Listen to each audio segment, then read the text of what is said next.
Welcome to the very first episode of Church Lady. I'm Lorraine Jones, your mistress of ceremonies for this first episode. And I'm so glad that you came here.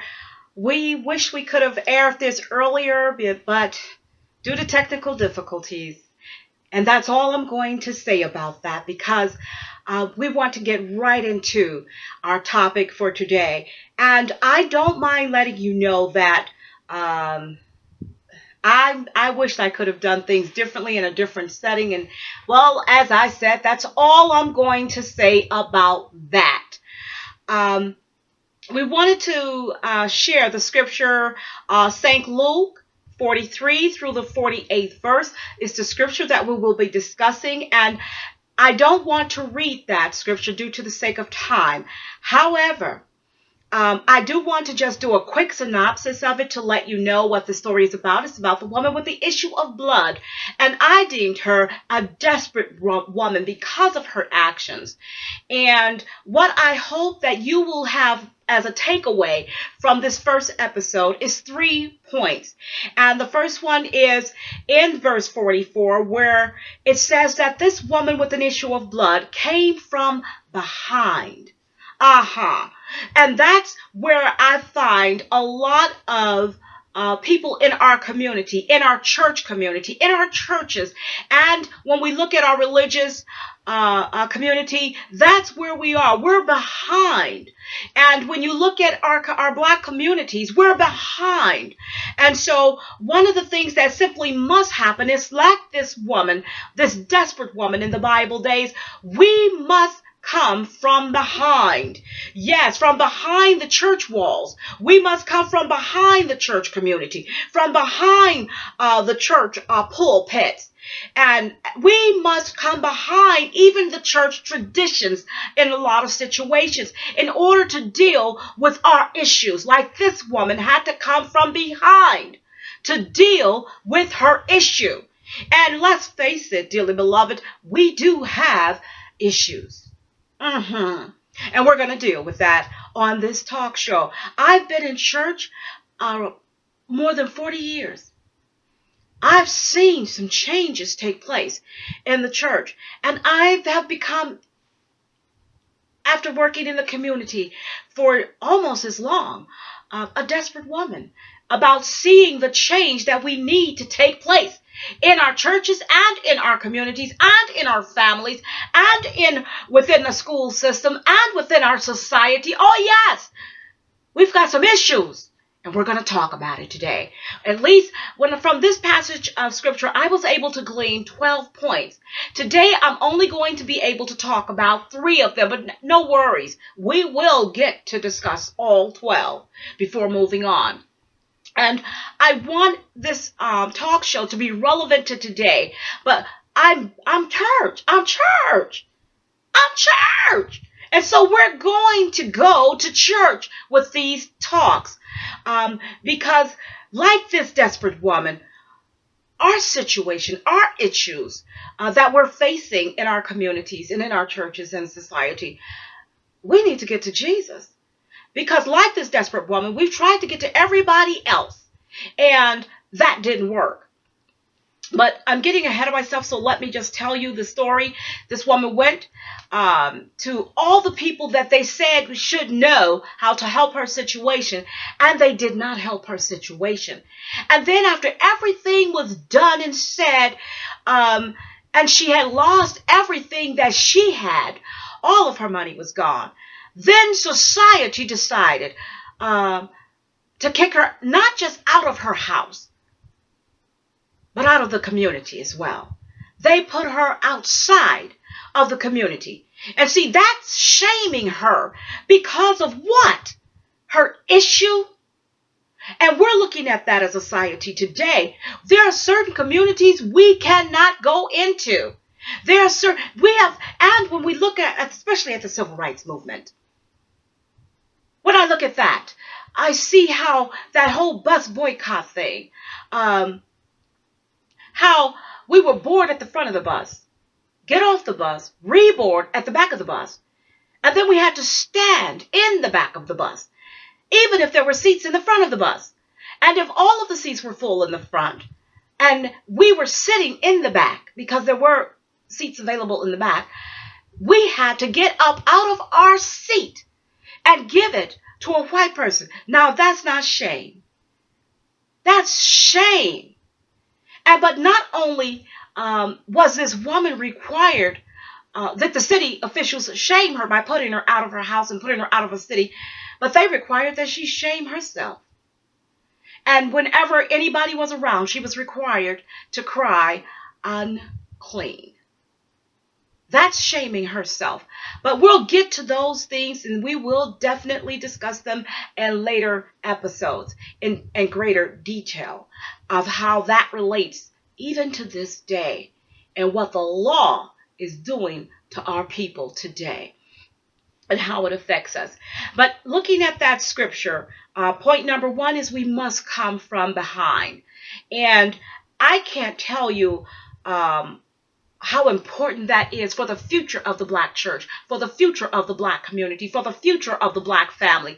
We cannot get this work done allowing somebody else to tell our story, allowing someone else to make up the rules and make all of the decisions concerning our community and our families and where we can and cannot go. We cannot continue to stay behind thinking that everything is going to work out with just a little prayer and a little patience. How's 50 years worth? Not working. So we've got to come from behind. And when I say 50 years, yes, I am referring to Dr. King's and the Civil Rights Movement. And I want to touch on the fact that we have an issue. We're not being treated right. And that's our issue in America. Black people are not being treated right. And we need to get to Jesus about that. Because you can get to the policeman if you want to, you're still not going to be treated right. You can get to the lawmakers and the politicians if you want to, you're still not going to be treated right. You can you tell our children to go, somebody does something to you, go to the teacher. They can go to the teacher and they're still not treated right. We need to go to Jesus. We need to get to Jesus so Jesus can solve this problem. And here comes point number two, immediately. That woman, when she got to Jesus, her issue was resolved immediately. And that's point number two. But let me go back to point number one and just recap quickly about why we have to come from behind. Because that's where we are. To be, just point blank about it, we are behind. We make up 14.5% of the U.S. population, according to the census of 2016 estimate. Yet we make up almost 40% of the prisons in this country. That's not right. Over 46% of our children under the age of 18 in single women head of households live below the poverty line. That's not right, people. We've got to come from behind that. And 33% of blacks in the U.S. are living in poverty. That's not right. And our real issue is the way we're treated in America. It's not right. But our position has to change in order to see the change. And that's what this woman realized. She had to change her position. She had to move. She had to manage. And that's what we've got to do. We've got to manage our viability effectively in our communities, in our churches, in our families. We've got to move, people, because if we continue to stay where we are, we're going to continue to get what we're getting. And that's not right. And so point number one is we must come from behind, as this desperate woman did. We've got to come out from behind places that treat us like we're insignificant, because we're not insignificant. We've got to come out from behind allowing school systems, sending our children to school systems that are more focused on making our children criminals than graduates, with the school to pipeline, prison to pipeline, however that thing goes. School, prison to pipeline, school, pipeline to prison, however it is. At any rate, we must um, come from behind and say, that's not right. We don't like the way you're treating our children. Our children, the achievement gap, it's ridiculous. For generations, we have been behind. Why is it that our children can't read, can't do math or understand science? Help me understand that one. When we're sending them to the schools that's supposed to teach them that, and yet when they take their standardized tests, we're at the bottom consistently for generations. Come on, church. We know this is not right. This is an issue. And I want us, and I'm desperate for us to take it to Jesus. We've got to get this issue before the Lord, not just so that Jesus can fix it for us, because that's not even what happened in this passage of scripture. Oh, no. It's not that Jesus fixed it. It's what she did. And we're going to cover that. But my second point, and I have my notes so I can stay on point, because we know I will digress. So my second point is the word immediately. That is also in the 14th verse. And, excuse me, more problems. And we see that we need to talk about this because, excuse me, this woman had an issue of blood. And though she was healed immediately after she moved, get that point. Move, manage our viability effectively. It's not an option. Not anymore. It's not an option. It's what we must do to effect change. But this woman, she had suffered for 12 years prior to her getting to Jesus with this issue of blood. And that's 365 days a year times 12. That's 4,380 days straight of bleeding, dealing with that issue. How long have we endured injustices? How long have we allowed injustices, discrimination, mass incarceration of our people, even now the criminalization of our children through the school systems? How long have we waited for change? Let me tell you, it will not come until we do what we need to do. And that is, we must move. We must manage our viability effectively. Move. And my third point, because I can talk about that, because let me just say this and then I'll move on to the third point. I saw a pattern here. First, she moved. And then her faith, because when I say she moved, she got down on all fours and she crawled. She was so insignificant, nobody even paid her any attention. And she was crawling. She was desperate to get to Jesus.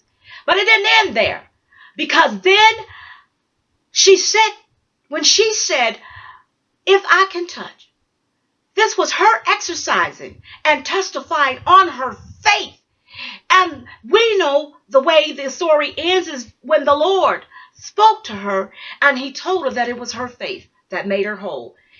And I believe that, because Jesus hadn't spoken to her. He didn't lay hands on her. He didn't address her in any way prior to her being healed immediately. So it was her faith. Oh my God. It was her move. Oh my God. Are you picking up what I'm putting down? That's what will bring us change today. We are indeed a desperate people. And you got me crying out because I'm desperate for change. But it's not going to come because God's going to send something down, manna down from heaven. He's going to let Jesus come back and die on the cross. None of that's going to happen, people. It's already been done. What hasn't been done is us. We've got to move. And the first step to me in our moving is what the Bible said. If my people who are called by my name would humble themselves and pray. You know this scripture. Don't make me go there with you. Let's get it together, people, so we can move. We've got to do in-reach before we can do outreach. We've got work to do. We've got to get this work done because it's too much at stake if we don't. The scripture says, why sit we here until we die? I'm waiting. We can't do that. Our future. But if we do nothing, if we continue to do what we've been doing, more of us will be living in poverty. More of us will be moved to different sections that have even less access to resources and wealth for our people. In essence, we will be killing not just the Black community and the Black family and the Black church, but the Black future in America. Is that what we want? Is that what all of this work, our ancestors and the people in the 60s and everything, was it all for that? For nothing? For us to end up with nothing simply because we did not want or were willing to do the work, to move, to manage our viability effectively, to affect the change, to become the change agents for the change that we seek. And then I just want to move to my last point for today. And that is, we must touch Jesus. Oh, yes, we must touch Jesus. Do we believe that we of all people in the world can touch Jesus? Yes. Do we believe that we can touch him with prayer and deed? See, I read a scripture that said not to love only in words, but in deed. That means don't just talk about it. Be about it. Don't just tell them that you love them. Show them. Don't just express words of love. Do words of love. Show me that you love me. And that's what the community is crying out. In fact, that's what the whole world is crying out for. Real love. If anybody knows anything about agape love, if anybody knows anything about God's love, it is church folks. So if anybody can express that real love, if anybody can show that real love to the community, to a hurting people, to a suffering people, it is the church folks. So we've got to manage our viability effectively and get in the front of this and begin to love our communities, to love our families, to love the in-reach first, to love the church folks. That could be a challenge in itself. But we must begin to do this work because too much is at stake if we don't. And as I begin to move towards my close, I'm looking and I'm seeing that there's some other things that I could definitely mention, but for the sake of time, I'm going to move on towards the ending. I want to just, at this point, I just want to summarize and let you know that the first point I wanted to make is that we must come from behind. We've got to stop hiding, people. We've got to make our presence known. We've got to go and knock on some doors and reintroduce ourselves to the community and invite them into the services and make them aware of the services that are available to them. The various ministries. If we've got a youth ministry, a tutorial ministry, if we've got a women's ministry, an entrepreneurial ministry, a man's ministry, a health ministry, we've got to make sure we begin to knock on the doors and let the community know that these ministries are there for them and invite them in. Invite them to come check you out. Invite them for tea. Let's talk about that. We've got to get this work done, and this is how we've got to do it. Because when we manage our viability effectively, we will, in fact, begin to see the change that we seek. The community will start to talk about us. They'll start to come and be a part of us because everybody is searching for something just like this desperate woman.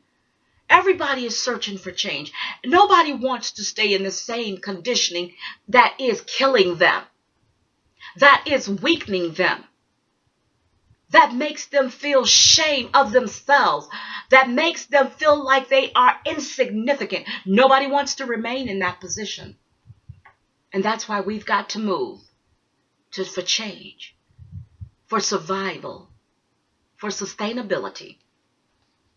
And if we do these things, we will begin to see an immediate reaction, have an immediate effect on our churches, because the community will be coming in.